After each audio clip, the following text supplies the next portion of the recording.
416 soldiers from Myanmar entered India while on guard, Indian Army Chief. As a result of the fighting between armed ethnic groups in Myanmar and government forces, 416 soldiers from that country crossed over to India, according to Army Chief General Manoj Pandey on Thursday. He also stated that the Indian military is closely watching the events as they unfold. General Pandey called the situation near the Indo-Myanmar border concerning during a press conference held in advance of Army Day. He mentioned that some insurgent groups are feeling pressure in that country's border region and are trying to enter Manipur. The situation across the Indo-Myanmar border is something that we are closely watching, he stated. The officials said all 416 Myanmarese military personnel have already been repatriated.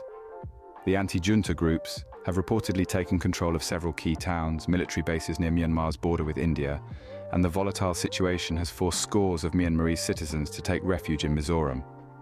That situation along the Indo-Myanmar border has been of concern to us. You're aware of the activities of the Myanmar Army and the ethnic armed organizations and the PDF, People's Defense Forces, in the past couple of months, he said. The Army Chief said the situation has about 416 Myanmarese Army personnel crossing over to India till date, besides some civilians from that country taking shelter in Mizoram and Manipur. To understand the reason, we must first look at the unrest in Myanmar. The situation across the Indo-Myanmar border is of concern, as we also have some of the insurgent groups who are feeling the pressure and are now attempting to come to our side of the border in the state of Manipur, General Pandey said. That, combined with the situation in Manipur, is something we are keeping a close watch on, he added. The Army Chief said India is also considering strengthening fencing along the border with Myanmar. We have strengthened our posture, deployment on the Indo-Myanmar border. We have close to 20 Assam Rifles battalions which are deployed there, he said. Myanmar has been witnessing widespread protests demanding restoration of democracy since the military seized power in a coup in February 2021. The Myanmarese military has been using airstrikes targeting its opponents and those carrying out armed struggle against the ruling regime. Myanmar is one of India's strategic neighbours, and it shares a 1,640-kilometre-long border with a number of northeastern states, including militancy-hit Nagaland and Manipur. The hostilities between Myanmar's anti-junta groups and the government forces in several key towns and regions near the border with India fueled concerns in the Indian military establishment about the possible spillover effect. Last month, India called for cessation of fighting between Myanmar's military and the anti-junta groups near the Indo-Myanmar border. In Myanmar, this realization hit hard. The soldiers, unable to stand by the actions of their superiors, made the drastic decision to abandon their posts.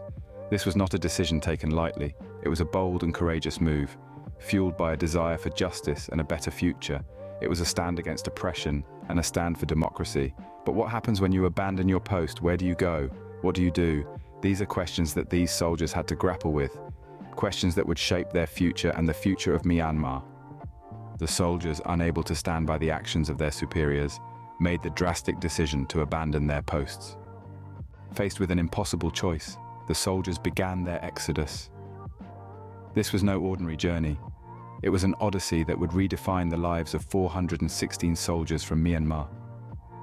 In the dead of night, under a shroud of secrecy and fear, they embarked on a journey that would take them away from their homeland, across an international border, and towards a future rife with uncertainty.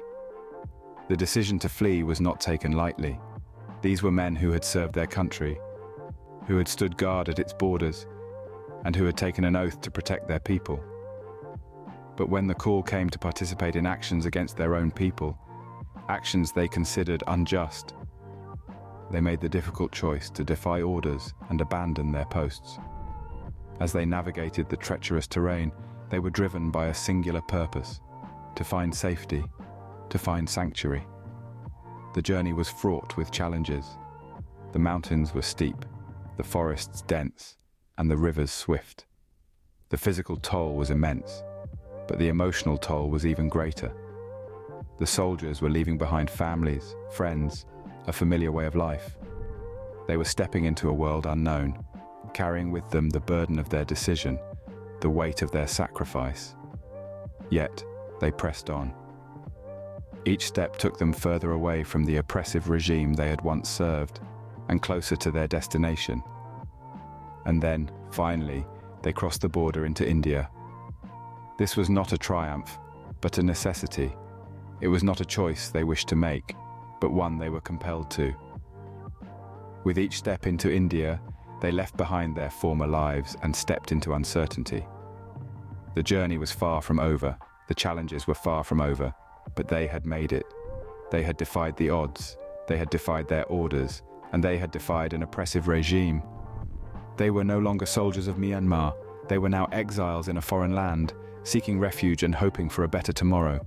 Their journey led them to Mizoram, a state in India. This northeastern state, nestled between Bangladesh and Myanmar, became the unexpected sanctuary for the 416 soldiers who defected from Myanmar. Mizoram is a rich tapestry of cultural diversity and shared ethnicity with the people of Myanmar's Chin state, which makes it a natural refuge for those looking to escape the turmoil back home. But it's not just about geographical proximity or cultural ties. There's an underpinning of shared history and empathy that fuels Mizoram's willingness to open its doors. But as Mizoram emerged as a possible exile base for the Myanmar resistance movement, it didn't go unnoticed. The presence of these soldiers on Indian soil raised more than a few eyebrows, and not just domestically. It sent ripples across the international political landscape, posing a diplomatic challenge for India.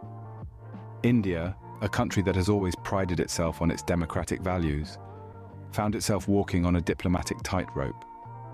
On one hand, it was about upholding the principles of democracy and human rights, providing a safe haven for those fleeing tyranny. On the other hand, it was about maintaining cordial relations with the neighboring country of Myanmar, with its military junta in power.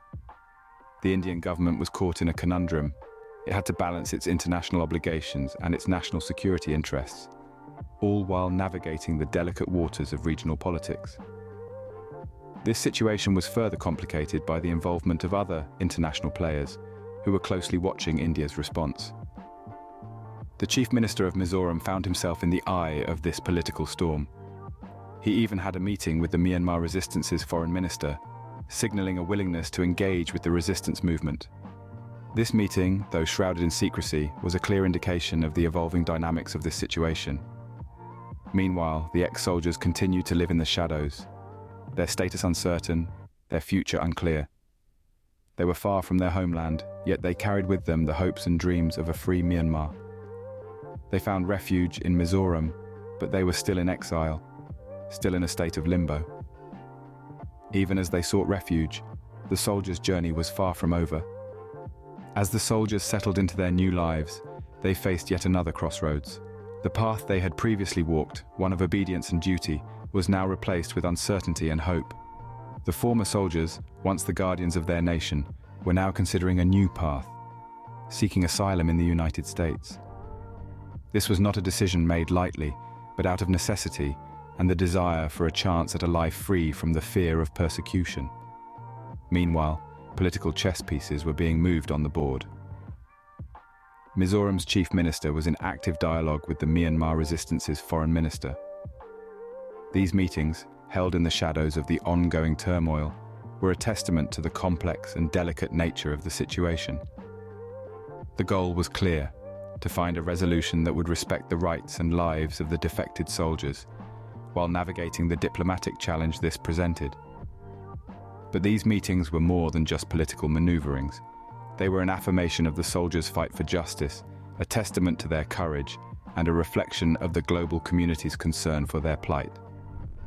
The soldiers' decision to flee has set off a chain of events that continues to unfold. It's a ripple effect, with each wave bringing new challenges, new decisions, and new hopes.